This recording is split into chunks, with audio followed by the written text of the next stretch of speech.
Good evening. My name is Roxanne Chabot from RBC Consultants. Welcome to another International Dermatology Education Foundation Educational Series. This evening, we're going to explore EBGLYSS. As a moderator this evening, we have Dr. Ali Shabazz, who's Clinical Assistant Professor, Texas A&M School of Medicine, and dermatologist at Westlake Dermatology and Cosmetic Surgery.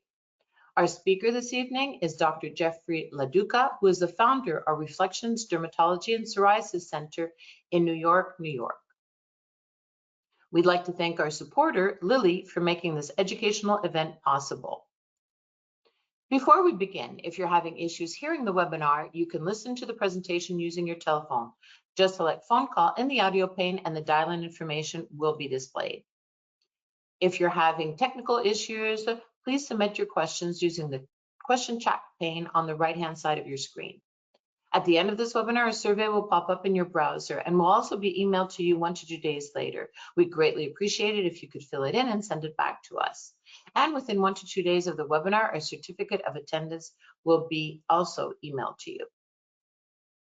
Again, if you'd like to submit questions, please submit the questions using the question chat pane on the right-hand side of your screen. And I wrote a little note there so you can see exactly where to type in your questions. So without further ado, I will pass the floor virtually to Dr. Shabazz. Thank you, Roxanne. Good evening, everyone. My name is Dr. Ali Shabazz. I am a clinical assistant professor at Texas A&M School of Medicine and a dermatologist at Westlake Dermatology, and it is my pleasure to be moderating this webinar series this evening. I'd like to thank Dr. Leon Kircik for inviting me to moderate this webinar series. A little about IDEF, or International Dermatology Education Foundation. It is a nonprofit organization whose principal mission is to raise awareness and improve dermatological care all over the world through education, especially in underserviced areas. As you can see, we've been fortunate to have some world-renowned scholars in dermatology in previous educational sessions. And if you'd like to follow along for future sessions, please follow us at the following handles. For Instagram, LinkedIn, and Facebook, IDF_derm, /IDF derm for LinkedIn, and at IDF derm. Also, please visit us at www.idefeducationalseries.com to register for upcoming educational events. And without further ado, it's my pleasure to introduce Dr. Jeffrey LaDuca, who is the founder of Reflections Dermatology and Psoriasis Center in New York, New York, to discuss and explore EBGLYSS, or lebrikizumab, see how EBGLYSS can leave a lasting impression. Thank you. Let's see, can you see me? I'm hoping everybody can see me there and hear me. We can hear you, but we cannot see you yet, Dr. LaDuca. Well, let's see. Let's try this again. Same technical difficulty. You're locked up. We had the earlier on today. Did you want to try to log off and log back on? That worked last time. Well, I had to turn off my computer. That took a moment. If you don't mind the freeze frame of what I look like in my pink shirt, I can just do this with the freeze frame. Absolutely. All right. Well, why don't we proceed? I've got my pink shirt on. You get the idea there. But we can go to the first slide here. There we go. Oop, let me go back to the title slide.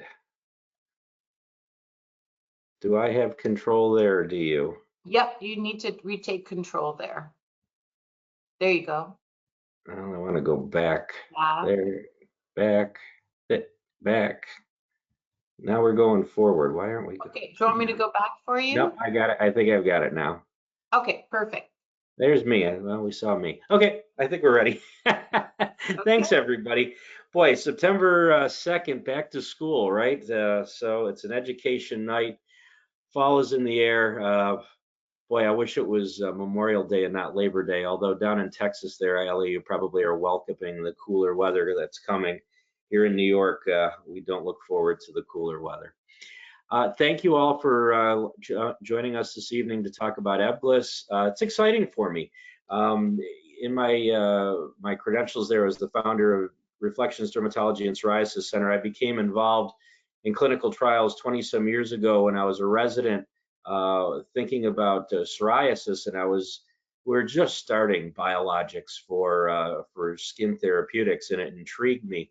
And I've been fascinated at what we've been able to do in psoriasis, and now we're here in atopic dermatitis, and we're really just getting into the therapeutics that can help our patients, and we're refining the mechanisms, and we're making things simpler for patients. So I'm excited to speak to you about EBGLYSS this evening.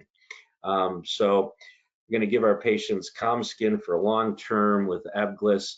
We'll talk about the indication and the contraindication in the next slides here. I have to go through this program disclosure or else I'm fired and you have to log off now. So the program is sponsored by, and I'm speaking on behalf of the company Lilly. You're going to get all FDA approved sort of information this evening. You don't get CME. And the goal of the program is really to give you the pertinent information on this topic of EBGLYSS for atopic dermatitis and answer any questions. I can answer those questions that are on-label questions and consistent with the labeling, but I can't answer any off-label questions. I could talk to you at the end of the program or meet you when I do this face-to-face. We can meet you in the parking lot and talk about things afterwards, but we're going to try to stay within the guardrails of the FDA approval for EBGLYSS this evening. First, you should know it is indicated for 12 and up for atopic dermatitis, those atopic dermatitis patients that are over 40 kilograms and really have been inadequately controlled with their topicals. It is, now write this down, this is important, it's contraindicated if you're allergic to it. So don't give EBGLYSS if you're allergic to it or any of the excipients in EBGLYSS.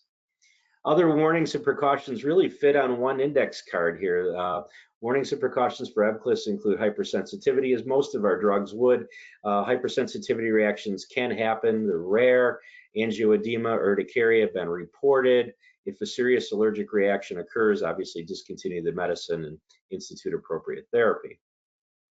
We'll talk about in the side effect profile conjunctivitis and keratitis, and we will see that these have been reported in the clinical trials and a bit more frequently in the atopic patients treated with EBGLYSS than in placebo, and I'm going to show you those numbers in slides that are coming. Most were conjunctivitis was the most commonly reported eye disorder, and with most of these, they recovered during the treatment period, but patients are encouraged to contact the provider if they're having any eye symptoms. Worms, helminths, parasitic infections.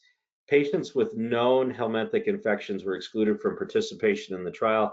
We don't know if this blockade of IL-13 will influence an immune response in treating and clearing helminths.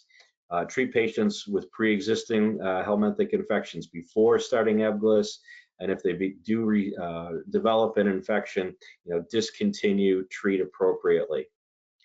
As with most of our biologic medications, live vaccines are discouraged, and EBGLYSS may alter the patient's immunity and increase the risk of infections. So try to vaccinate your patients with all of the recommended vaccines prior to starting therapy. Certainly any live vaccines that you're planning.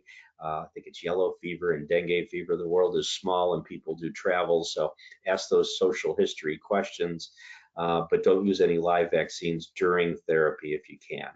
There's no data available on the response in live vaccines. And we'll see in the adverse reaction slides that the most common things that happen in greater than 1%, again, are the eye problems, the conjunctivitis, injection site reactions.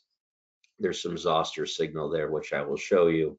And you should know, and we'll see in the slide, that EBGLYSS is available as 250 milligrams per 2 milliliter, either in a pre-filled syringe or the auto injectors that patients are able to use. So kind of to launch into the data here, the presentation, I think one of the highlights here that we should say, and it bolded there in green, is this is a first-line biologic following topical therapy. There's no reason to be able to have to step through any other systemic therapies. If you have a patient that's failing topical therapy or needs improvement beyond that, certainly we can think of EBGLYSS. And we have lasting relief from the burden of disease, and we'll show you these data. There's an induction period. We're going to talk about that. The maintenance period, we're going to talk about that. So the dosing is a little different after 16 weeks. And after that 16-week period, it is monthly dosing. and there is really very good, well-studied safety profile studied worldwide. Atopic dermatitis is a chronic skin condition. So most of our patients, and when we see in the patient demographic section, these patients have suffered a long time. So they know this isn't poison ivy. They know that they have to settle into ongoing therapy, that this isn't a cure, this is a treatment, and we're going to try to maximize their treatment and really minimize their disease. It's a heterogeneous disease. It can present in many different forms, in different, not in this slide deck, but at different ages can present in different locations. Here you see a neck and an arm. There's another neck there, faces. And the goal is to relieve both the skin lesions and the itch. Studies have suggested that patients that have an improvement in both their skin lesions and their itch really have the best patient-reported outcomes. So even though their skin is better, if they're still itching, they're not necessarily happy, or if their itch is reduced but they have skin lesions, they're not really happy. It's really the maximizing both skin lesion improvement and itch reduction is really kind of the goal for therapy. Who should consider EBGLYSS? Well, I told you, it's on label for 12 and up or greater than 40 kilograms that have moderate to severe disease. If they're uncontrolled skin inflammation and itch, they're in cycles of prescription topicals, whether they be topical steroids or calcineurin inhibitors. They can be bio-naive patients or bio-experienced patients, and those patients that struggle to calm their skin for the long term. So, you can see some pictures there. We're targeting the signs and symptoms of atopic dermatitis, and really a very convenient now 4-week dosing after that initiation phase. How does EBGLYSS work? It selectively targets a key cytokine involved in the pathophysiology of atopic dermatitis, in this case interleukin-13. So it is a monoclonal antibody that neutralizes IL-13 with a very high binding affinity and a slow dissociation rate. So when that monoclonal EBGLYSS binds to IL-13, it really locks onto it, and it takes a while for it to dissociate. EBGLYSS then, because IL-13 doesn't bind to its receptor, that heterodimer of the interleukin-4 alpha and the interleukin-13 alpha-1 can't dimerize to receive IL-13, and there's no signal transduction into the immune cell. So we're really binding IL-13 outside the cell and preventing it from binding to its receptor. Start strong. Really, it's impressive, and we'll show you some data here. Clear or almost clear skin and a reduction in itch, a really meaningful reduction of itch as a monotherapy without any topicals at all, can be seen through the first 16 weeks. And in cases of clear or almost clear skin, we're starting to see that as early as week 4, and a meaningful reduction in itch is seen as early as week 2. The study design for the Advocate 1 and 2 clinical trials, there's a randomization 2-to-1 EBGLYSS versus placebo, and the dosing, I'm stealing my thunder a little bit, is every 2 weeks for the first 16 weeks, and there's a load I'll show you. That's the primary endpoint of clear or almost clear skin with at least a 2-point change from baseline. Those patients that were included in the trial were those people that would be consistent with the label, 12 and up, with moderate to severe atopic dermatitis, over 40 kilograms, and they've had chronic disease defined by the AAD criteria. 22-year mean duration since onset. Again, these patients are not new to the concept. They know this isn't poison ivy. They have a mean pruritus score of 7 out of 10. It's a 11-point scoring, 0 to 10, 10 being the worst imaginable, 0 being nothing. So on average, they're a 7 out of 10. 46% of their body surface area is involved with atopic dermatitis. More than half had prior systemic therapy. About 2/3 had moderate disease, about 1/3 had severe disease, and a very strong representation of non-white participants, being Hispanics and African Americans and Asians. and a good percentage, 12%, being those teenagers 12 and up. So to get right into it, at week 16, a primary endpoint, remember this is monotherapy, only getting the monoclonal antibody versus placebo, the ability to have clear or almost clear skin, 43% in the treatment arm, 13% in the placebo arm. In EASI 75% improvement in their atopic dermatitis evaluation, 59% versus 16%. And a bar that we haven't really seen much before, but an EASI 90% improvement in their atopic dermatitis disease score, and 38% versus placebo at 9%. In as early as 4 weeks, we're seeing that investigator global assessment of clear or almost clear, separating from placebo, so it's happening very early on. As early as 2 weeks, you see that separation in EASI 75. As early as 4 weeks, you can see a separation at EASI 90 versus placebo. These are results in the bar graph of the Advocate 1 trial, Advocate 2 trial. You can see on the right there, similar results. They're showing you the bar graph of the Advocate 1 there. That worst pruritus score, we're looking for a 4-point reduction in itch. Remember, 0 is no itch at all, 10 is get me kerosene in a match. So we're looking for people that have that 4-point reduction in their itch. And as early as 2 weeks, there's a separation from placebo in their ability to have that 4-point reduction in itch. And at 16 weeks, almost half the patients, and certainly 3 times more than placebo, have obtained that 3-point reduction in itch. Visible improvement, always a picture's worth 1,000 words. Here you have a fellow that's quite bad off with an investigator global assessment of 4 at baseline, and as early as 2 weeks he's starting to see some improvement, certainly less red. He's still got some in the antecubital fossa there. At 4 weeks, it looks visually maybe a little bit better. The IGA is now down to 2, and he's clear, essentially clear at week 16. So this is a patient that's visually responding, and somebody that was in the clinical trial. Lasting long. So after that 16 weeks, there is monthly maintenance dosing. So we're going to talk about that. And in the trial design, the Advocate 1 and 2, after 16 weeks, the patients were randomized, and I'm going to show you a couple of these arms. Those patients that were responders were given either EBGLYSS continued at Q2 weeks or Q4 weeks, the on-label dosing. And some patients that were responders here were given a withdrawal to placebo.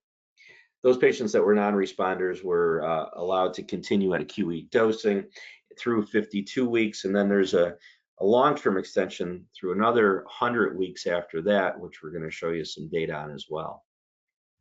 So we're going to focus on those patients that got the on-label dosing after 16 weeks. They were then dosed every Q4 weeks. And for those patients from week 16 to week 52, 74% of those patients were clear or almost clear when they continued with their EBGLYSS dosing at Q4 weeks. 79% were EASI 75 responders. 78%, pretty darn close, are EASI 90 responders, and 80% maintain that 4-point improvement in their pruritus score. So those are the patients that were dosed on label Q4 weeks, clear, almost clear, EASI 75, 90, and pruritus scores. What about patients that at 16 weeks got the short straw and they got placebo for the next, 36 weeks? When they evaluated them at a year, these patients in the pink here, these patients had got placebo from week 16 to week 52, and still 47% of them were clear or almost clear after 36 weeks of placebo. 61% of them were still EASI 75 responders. 55% of them were EASI 90 responders, and 65%, almost 2/3, maintained a 4-point reduction in their pruritus score. Certainly the dosing, the consistent dosing, the monthly dosing as on label does better, but those patients that were withdrawn and given placebo 36 weeks later still had a bit of response, actually a fairly impressive response. Going out through 104 weeks after that, these are patients that are pruritus score responders at 16 weeks, so they had that 4-point reduction in pruritus on that 0 to 10 scale. Those patients that were responders here at week 16 were followed out to a year and then out to 2 years. And you can see that 90% of those patients continued to enjoy a 4-point reduction in their pruritus score through a year and through 2 years. Actually, 48% of them had 0 or 1, like negligible itching at all at week 52, and over half of them had 0 or 1 negligible itch at year 2. So we said it started strong, you know, in the initiation phase with a really meaningful reduction in that itch fairly quickly, and there's this maintenance now at a year and at 2 years, 90% of those patients still having a 4-point reduction in their itch. These are EASI-75 responders, so those patients that were EASI-75 responders at week 16, when we looked at them at a year and at 2 years, 94% of them maintained that EASI-75 response. Almost 90% of them maintained that EASI-90 response. Go back here. And about a third of the patients were completely clear at a year, and 41% were completely clear at 2 years. Those were patients that were EASI-75 responders at the beginning. Again, almost a third were 100% clear at a year, and 41% were 100% clear at 2 years. I think this is the slide that resonates with me in clinical practice. We see patients in clinic every day, all day long.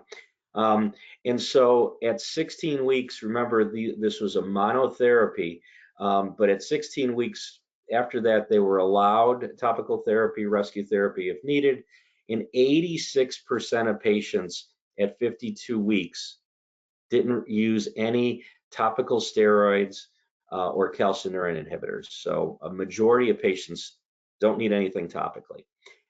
At week 52 to 104, the second year, 85% of them didn't use any topical steroids or calcineurin inhibitors. And at 3 years, at 152 weeks, again, 83%. That's the point of this, right? These people have come to us, they're sick of using topicals, you know, it's messy, they're you know, which one do I use where, here, there. This, in a majority, 80-some% of patients don't feel compelled or the need to continue to use their topical therapy.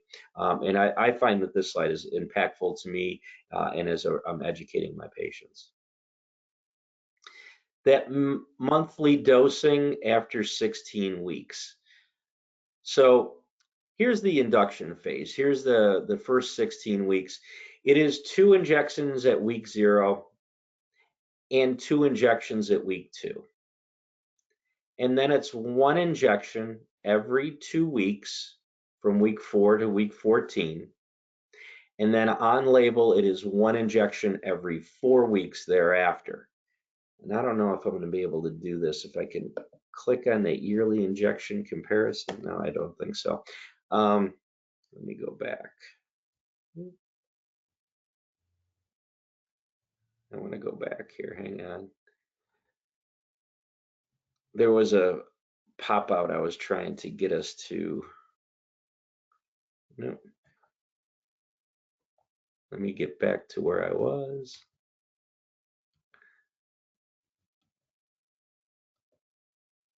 There we go. So again, there's 2 injections at week 0, 2 injections at week 2, 1 injection every 2 weeks to week 16, and then 1 every month thereafter. There was a pop out here I'm unable to get to, but compare that to Dupixent, and we can say this now because they're both on label. Through the course of the first year, there are half of the injections. There, in the first 16 weeks, there's actually one more injection, because remember, at week 2 you have to do 2 injections here, whereas Dupixent's 2 injections and then 1 injection every 2 weeks thereafter. But overall, over the period of time, in the first year and going forward, literally half the number of injections. There's all these little safety information things that popped up. We talked about them before, but a reminder about those live vaccines. EBGLYSS is supplied as a pre-filled syringe. It looks eerily similar to another Lilly product there, and it does have the pre-filled syringe with the needle shield there. Really well tolerated. Less than 1% of patients reported any injection site pain in that first 16-week period of time. And that's what I've found in dosing my patients in the office and educating them on how to do their injections. So the safety profile, let's get into that. I think this slide, we can nod and say yes, but in this day and age, if this slide didn't exist, if there was anything more than this, I think we'd have a little bit of a problem. So I'm so happy to report that there's no box warnings for EBGLYSS. It does not require any laboratory monitoring, which is beautiful and nice. It's not an immunosuppressant. It's not a steroid. These are all good selling points to our patients. And there's no expected drug-drug interactions, no significant hepatic or metabolism or renal elimination. So this is what we would hope in a monoclonal, or would hope to be able to say, to our patients as we're discussing that this is a therapeutic possibility. In those pediatric patients 12 and older, the generally consistent with the overall population in terms of safety considerations. So to get into those most common adverse reactions, the conjunctivitis is the thing. And I think, well, patients with atopic dermatitis, conjunctivitis is an issue. There's a lot of concomitant atopic conjunctivitis in patients with atopic derm, irrespective of their treatment. But there is more in the EBGLYSS treated arm than in the placebo, and you can see the number percentage-wise, 10 versus 3% in that first 16 weeks. And in EBGLYSS plus topical corticosteroids, they're treated every 2 weeks. There's 5% versus 0%. There may be something about this IL-13 blockade that comes up. We see it in other drugs as well. It is a lower number. I encourage my patients to call and talk to me about it. And for the most part, we're able to treat them symptomatically through it. Injection site reactions are rare, 3% versus 1%, 3% versus 2%. Anytime you're injecting anything, there's a possibility of that. And there was a zoster, a couple of cases of zoster that occurred in the EBGLYSS treated arm. And that's in that first slide there when we talked about important safety information, a little bit of a zoster signal, but a small number, less than 1% or about 1%. Transient eosinophilia has been observed in less than 0.5% of patients receiving EBGLYSS, but none of the patients that we got placebo. It's not on label to have to do any laboratory monitoring as a baseline or a follow-up. And for the most part, these blood eosinophil elevations were transient and didn't result in a discontinuation of drug. I put it there. If you see symptoms or something like that that you think you might need to check, it's a small number and really hasn't come up in my practice. Most common treatment emergent adverse events occurring in greater than 1% through that year period of time.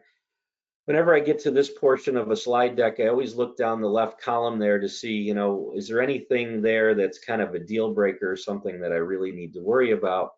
We talked about the conjunctivitis, and there is a percentage of about 7% or so that occur, or incidence per 100 patient years. So if you have 100 patients on drug, you may have 18 of them that have a conjunctivitis that you have to deal with. Atopic dermatitis, well, I guess that's it not completely clearing, but a small number of those patients still are going to complain of some atopic derm. Colds, headaches, conjunctivitis, allergic conjunctivitis, I don't know how we distinguish the two. Studies were done during COVID, so I think those COVID numbers would be different now than if it were studied back then. Oral herpes, 2%, dry eye, 1.3%, vaccination complication, 1%, and hypertension, 1%. These are small numbers, but the things to look for. And I think it's important when we see our patients routinely in follow-up to ask them a good review of symptoms as well, just to kind of ferret out to see if any of these less common things that are happening. Looking at keratitis more than conjunctivitis, keratitis being a little bit, well, in my naivete as a dermatologist, but when we studied eye things in medical school, we always thought keratitis was a little bit more significant. About 1 per 100 patient years in the placebo, 2 per 100 patient years in the EBGLYSS treated arm, and about 1.3% in the longer period of time through about a year. Again, any patient with any eye issues, I've encouraged them to call and reach out. It's a small number. Herpes infections, there's a couple of them, 3%, but in the placebo-treated portion in the first 16 weeks, you saw that in the placebo as well. Skin infections, look at that. Those patients in the first 16 weeks had more skin infections numerically than the EBGLYSS treated patients at 16 weeks or a year. Fortunately, we didn't find any opportunistic infections throughout a year. There was one parasitic infection, and I guess that's why we talk about it. And then the malignancies, non-melanoma skin cancers, I think if you clear up atopic derm in adults, sometimes you find some basal cells and Bowen's disease. Other malignancies, 1. So I think consistent with what you would see in clinical trials, small numbers for those more significant things. Safety profile, we generally consistent with previous EBGLYSS studies in moderate to severe atopic derm. So throughout a year, throughout 2 years, no new safety signals were really noted. Those patients that did go on, there was a small number, 3 out of about 100, that discontinued due to an adverse event. And those were patients that were dosed on label at every 4 weeks.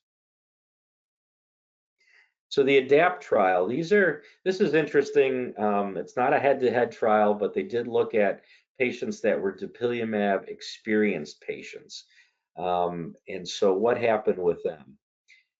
The patients that were in this trial were same as on label, over 12, over 40 kilograms. They had atopic dermatitis, moderate to severe, and the prior use and discontinuation of dupilumab due to either an inadequate response, an intolerance, or an adverse event, or some other reason. And those are the patients that were screened and received EBGLYSS every 2 weeks during that induction phase as on label as we discussed. Those patients in the demographics here are similar to what we'd seen before. There was about 10% that were pediatric, 90% were adults, about half were females. They had atopic derm for a number of years, 2 decades or more. 3/4 were moderate, 1/4 were severe. Their mean EASI scores were, significant. Their pruritus scores 6.6 out of 10. Their body surface area, a good amount, 1/3 of their body covered with atopic dermatitis. And the number of prior systemic therapies, everybody had been on dupilumab, but some had been on dupilumab plus 1 or 2 other systemic therapies. So, you got to consider the patients in this study are a little bit trickier and potentially a little bit more challenging. And so at 16 weeks, these are patients that were dupilumab experienced patients. 57% of them were EASI-75 responders. Over 1/3 of them, 39%, were clear or almost clear. And over half of them enjoyed a 4-point reduction in their pruritus. So again, patients that have been on dupilumab, weren't responding or intolerant of therapy or for some other reason needed to be off of it. We have a very significant response here of clearing their skin and getting their 75% better, clear or almost clear, and reducing their itch. Remember, this is not a head-to-head, it's not a comparison or anything, but it's just kind of observation. Here's an example of one of those patients that did get EASI 90 score at week 16 at baseline, quite red there, an investigator global assessment of 4. They do get down to an IGA of 2 with an EASI score considerably better, so an EASI 90 response.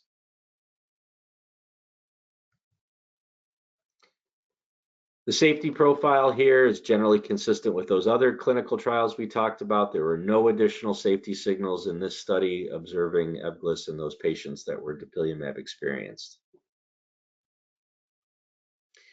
So it is a first-line option following topical therapy for those patients that are over 12 and in need of something better with moderate to severe atopic derm.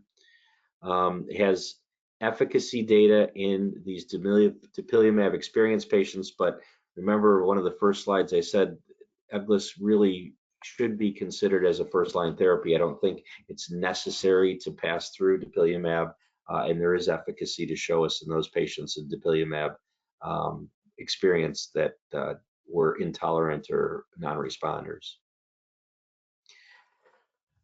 The company Lilly is very good. It offers support for patients in need.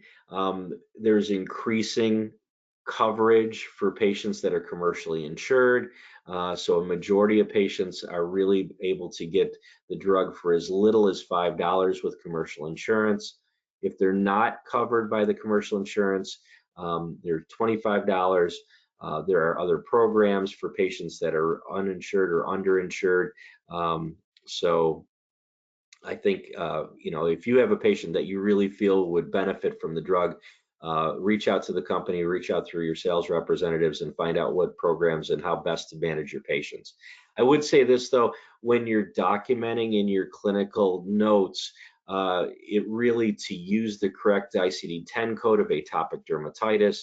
If you can put in their body surface area, I don't know if you want to spend the time to calculate an EASI score, but you certainly are welcome to do that.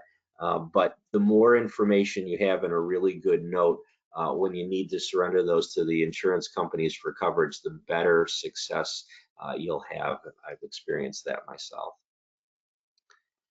So kind of to summarize here a little bit, EBGLYSS or lebrikizumab is an IL-13 inhibitor for adults and pediatric 12 and up, again over 40 kilograms with moderate to severe atopic dermatitis that are in need of something beyond their topicals. That itch relief can happen as early as 2 weeks in some patients without the use of any topical prescription therapy. Moisturizer is fine, but no topical steroids or calcineurin inhibitors. We're starting to see that itch response fairly quickly. 100% skin clearance can be achieved and maintained.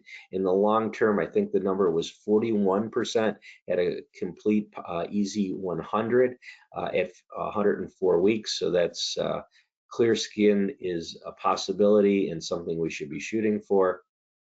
This once a month dosing, the number of injections matter. I had a young woman in the office the other day, I think 15 or 16, clearly in need of something. We started to discuss her treatment options. I mentioned a needle and she freaked out on me.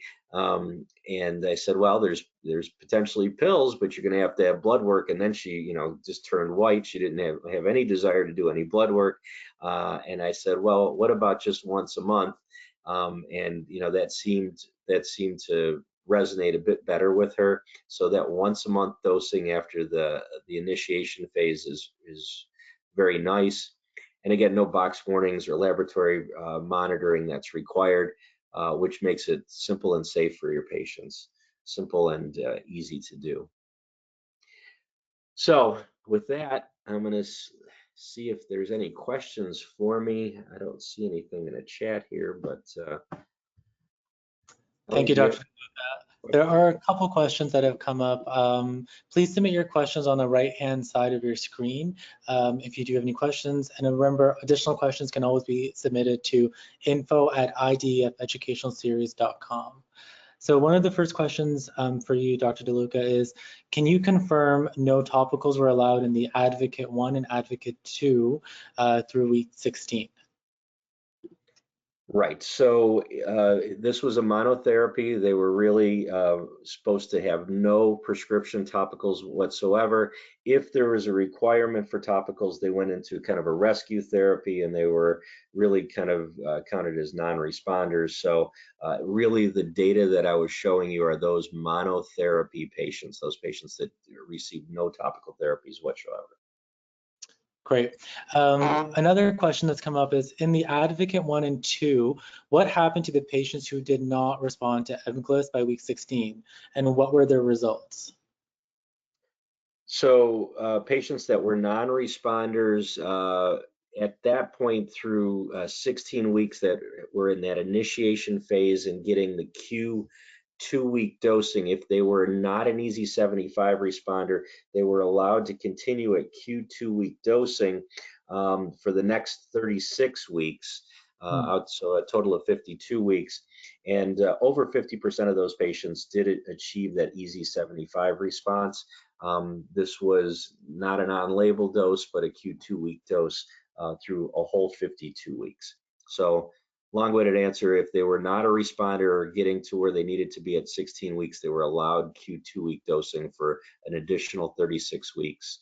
And over half of those patients did get to a meaningful response. That's great. Another great question is, in Advocate 1 and Advocate 2, what was the extent of topical corticosteroid usage after week 16 in EBGLYSS maintenance treatment period? So basically where the responders were re-randomized. Yeah, so there was a slide that spoke to that, and that was that one I kind of highlighted because I love that. It's roughly 85% of patients really weren't requiring any prescription topical therapy. They were just buzzing along on their Q monthly dosing, and 85% were not requiring any additional topical therapy. And that's substantial. That's amazing. Another great question was, why is there such a high rate of response for patients on placebo in the EBGLYSS withdrawal arm in Advocate 1 and Advocate 2 at week 52? Yeah, so whoever asked that, good question. You know, the first time I reviewed these data, I thought to myself, wait a minute, whoa, hang on, what's going on here? These patients got placebo for 36 weeks, from week 16 to week 52, and there were these meaningful EASI-75, 90 responses and 4-point reduction in itch given the placebo. I hate when people PRN their medicines, and we certainly encourage our patients to not do that. I think when patients use drug as needed, the efficacy rates kind of go down. So really, do it on label every month the way we're supposed to. Suppose a patient has a lapse of insurance or is doing a semester abroad, or there's some reason why they need to stop drug. I'm encouraged to say that a number of those patients will continue to enjoy the benefit. And I think it goes back to that mechanism slide that we talked about early on, that IL-13, EBGLYSS binding to IL-13 with a high binding affinity and a slow dissociation rate. So I think once EBGLYSS is in the system and it binds to the IL-13, it binds so well, and it takes such a long time, and I don't have the numbers in front of me, maybe that's the reason why these placebo patients through the next several months continue to do well. But it certainly raises an eyebrow. Obviously you do better if you continue drug, but there's reasons why people can't continue the drug. So it's interesting and encouraging, isn't it?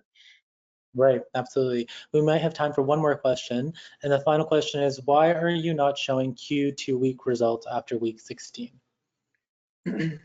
Yeah, so that was one of the treatment arms, right? You could either go Q2 weeks, Q4 weeks, or get placebo.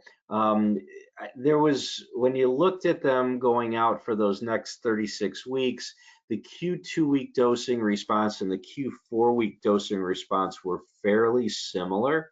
And the FDA really said, given the similarity in those responses, the on-label approved dose is going to be Q every 4 weeks. And for that reason, that's what we're going to show you. There are, and you can ask, you can ask the company to get those data, what the Q2-week dosing was, but my understanding is that the Q2 and Q4 week dosing were similar enough, and the FDA said your on label is Q4. That's what you should show in your promotional slide deck. Great point. Well, thank you, Dr. DeLuca, for answering those questions. And I'd like to take this opportunity to thank you, Lily, for sponsoring this educational webinar series. This concludes today's webinar series. And just to plug in for our future, next one, we'll be having Dr. Benjamin Lakshan to discuss clinical data, patient photos, and dosing and administration of an oral treatment option for adults with moderate to severe plaque psoriasis. Please log in and register for the upcoming additional events. Thank you, everyone. Thank you, Thanks, everybody. Ellie. Good night. Thank you. Bye.